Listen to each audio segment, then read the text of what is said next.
তালের পিঠা আমার খুব পছন্দ, তো আজকের রেসিপি থাকছে তালের পিঠা।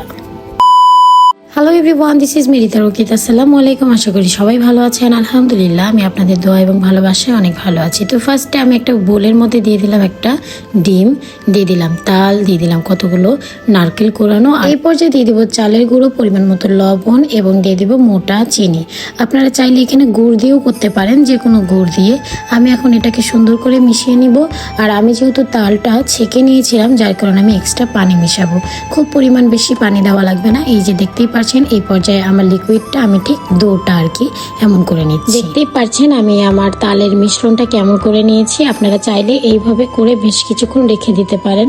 আর যদি সাথে সাথে করেন তাহলে চিনিটা কিন্তু গুলে যাবে না। তো আমি কড়াই দিয়ে দিলাম। কড়াইয়ের মধ্যে এখন একটা একটা করে তাল বড়া আমি ভেজে নিব। ভেজে নেওয়া হয়ে যাচ্ছে। দেখেন কি সুন্দর টসটসা হয়ে গিয়েছে। আমি পিঠা বানাতে খুব একটা এক্সপার্ট না, তবুও চেষ্টা করলাম আর কি। আমি কিন্তু এটা বানাই। তো আবারও আপনাদের সাথে নতুন কোনো ভিডিওতে দেখা হবে। ততক্ষণে সবাই ভালো থাকবেন। আমার ভিডিওগুলো আপনাদের ভালো লাগে লাইক কমেন্ট দিয়ে শেয়ার করে পাশে থাকবেন। আল্লাহ হাফেজ।